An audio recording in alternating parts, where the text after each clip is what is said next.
welcome to the Nerd News Network. It is indeed. Have you got a jingle I sorted haven't. yet, Harry? You've had No. 2 weeks? No? Okay. No. Didn't know that was required. So first and foremost, it looks like the animated Spider-Man freshman year TV show's been cancelled. Yes. So the reports were that due to Disney trying to save some money, Spider-Man freshman year got the cut as it's Marvel content that isn't MCU related. It's the easiest to get rid of. Yeah, it's one of those where obviously the world knows this fucking economic situation every country's going through, and obviously every business is trying to be smart, even big ones like Disney. And unfortunately, things like this happen where money's got to be saved in places. And I think we both said when we found out the news, like, it's one of those where it would have been cool to have. Is it a shame that it's got cancelled? Yes. Is it a big issue? Are we really that gutted? No, because it means MCU stuff's safe. But also, it's an animated show, so they can pick it up again at a later date if they want to. Like anything that's already been done for it can just be stored, and if they want to revisit, they can. Like, it's not got the same issues of like a film being scrapped. Yeah, it's not like you filmed like half of a film and then you decide to stop, and then you can't pick it up. Yeah, you can't pick it up 3 years later because everyone's a lot older. It's an animated show. Anything they've already got done, even if it's just scripts, they still own them scripts. They're not going to burn them. They'll put them somewhere, and then if they have money or a desire or a need for extra content, they can then pick it back up again. And if they need to, for now, it's been shelved. Yeah, exactly. But one of them. And our next bit could be part of the reason they're trying to save money in other places. So as a result of Blade being a shit show, it looks like Blade is now getting a full rewrite. Which, I'm honestly not surprised. Just to give everyone a timeline of what's happened with Blade, it was being worked on. Then the news broke that apparently Mahershala Ali was not happy with the script and the lack of action and how short it was. At which point the director left the production. Sam Raimi was rumoured to have joined. Yes. Although I think it wasn't the case if he joined and left. I do think he actually never joined. He was just rumoured to have joined. Yeah, or like he stepped in to look over things. Yeah. And then it looks like they did a deep dive on everything that was going on to work out what needed to be done to solve the project. Then there was a huge delay announced for everything from Blade onwards because Blade was slowing up production and things have to come out in the same order. And they've got a new director in place whose name I didn't write down because I'm a fool. Let me grab that quickly. And they're doing a complete rewrite.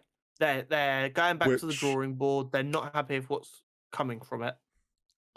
Which obviously is probably what the delay was, and they just that news didn't come out when the delay news came out. Yes. Part of me wonders if the rumored it's Jan Demange, who apparently did the show Lovecraft Country, which is apparently very popular. And the new script will be written by Michael Starbury. Okay. Well, I wonder if the rumored director we'd heard coming in might have been more Kevin obviously has a lot on his plate and maybe said to him, can you just look over everything and assess How bad is it? Yeah, assess what's going on and come back to me. And the news were like, oh, new director. But really, he was just like, he wasn't coming in as director, he was coming in just to assess it from a director's POV. And it's one of them. I'd rather they scrapped everything and started afresh than trying to work around a script that was bad and tried to make good, because then that causes more issues than... I completely agree. I don't know a lot about this new director based on what I'm seeing on the internet around feeling around his previous project. he is a good director to go for a darker, grittier character. Mm. So him being partnered with Blade means we may well be getting very, very good direction for a Blade project. And Yes. hopefully the script can allow them actors and them directors and production team to flourish. I would imagine now, because of all this fiasco, you'll have had Kevin and Mashali have probably together picked the director so that both parties are happy. So I would imagine like this director won't have been picked just by one. Like this is good, must be a joint kind of decision. So if he's been picked that both parties are happy, then hopefully that is a good sign. Mm-hmm. But yeah, hopefully the rewrite and everything doesn't delay things anymore. Hopefully that those delays that we've been told is due to this already. So Yeah. fingers crossed. Hopefully they knew this was what the plan was. They just had to get the people in place. Yeah, exactly. So hopefully things go smoothly now and are on the up and up. I think, but overall, better decision than just trying to like jerry rig and tape up a script that was bad. So Exactly. The next bit of news for me, and I know for a lot of people, is heartbreakingly sad. mm, Kevin Conroy, the voice actor of Batman for my entire life, yeah, passed away suddenly last weekend, aged 66. yeah, something like that. A week ago. I woke up, I saw he was trending, I clicked on the trend, I saw he'd passed, and I was genuinely kind of like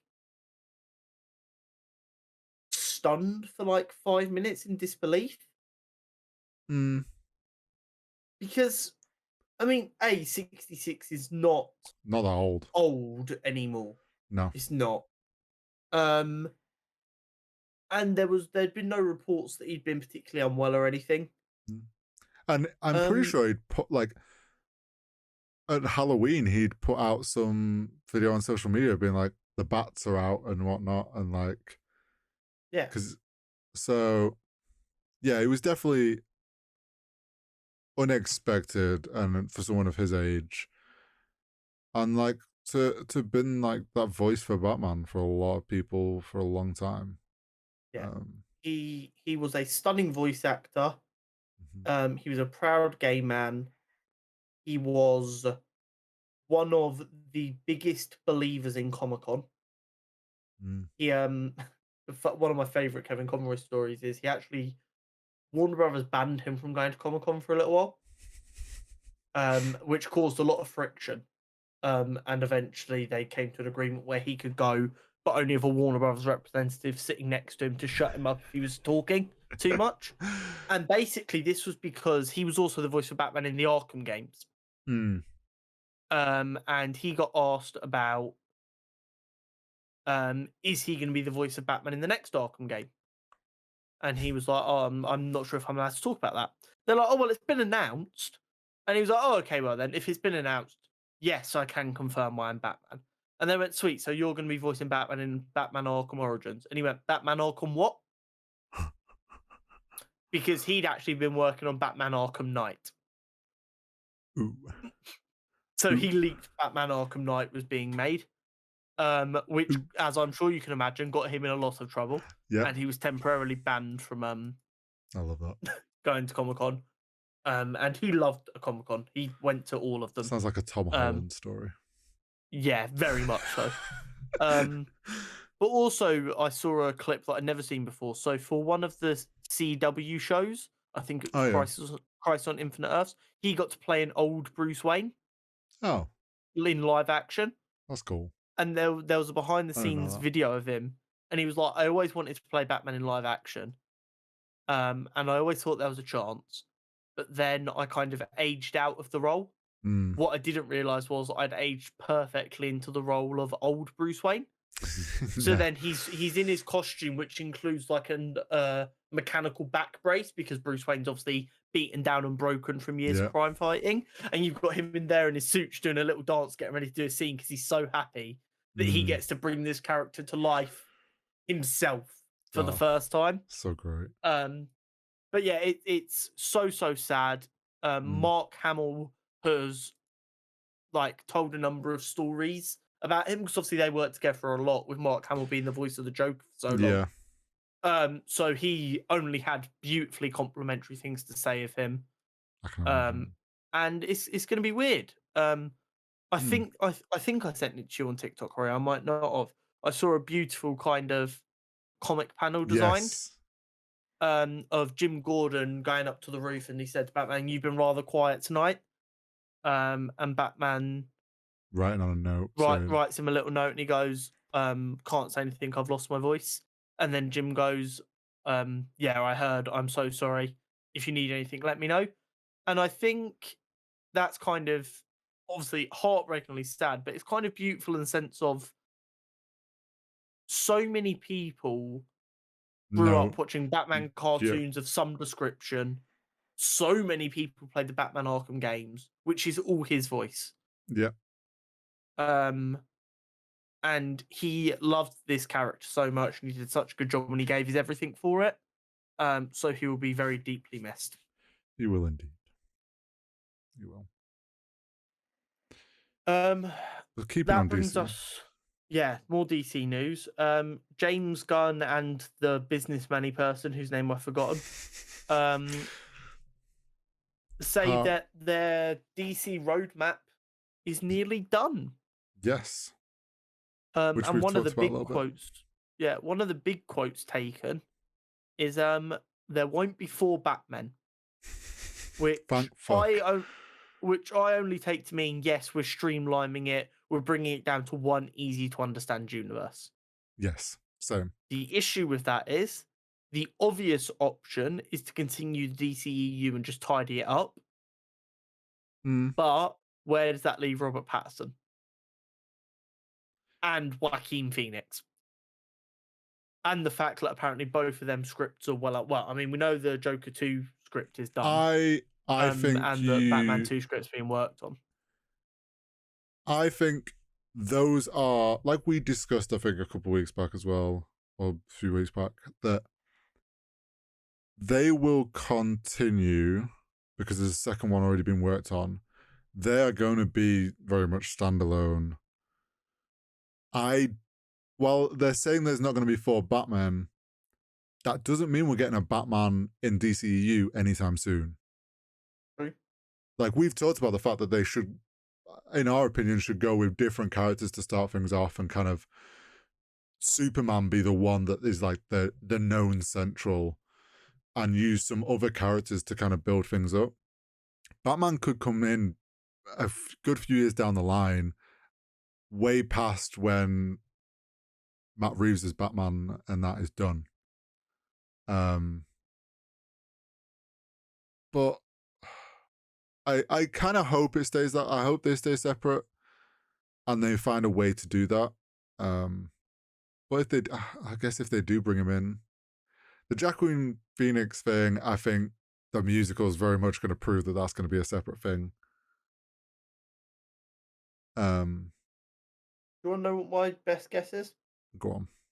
We're going to get news in a week or two that Flash have been delayed by another 6 weeks as it goes under more edits to become a hard reset. Yeah. So that James Gunn has free reign. Possibly. Or, like, they know they can get that edit done in time and they're just going to release it on whatever what is the current release date? I don't even know anymore. Flash is there one? Film. I think there is maybe. I think the maybe. I don't think June 23rd, 2023. Okay, so it's another that film was supposed months. to come out in 2021, by the way. Jesus.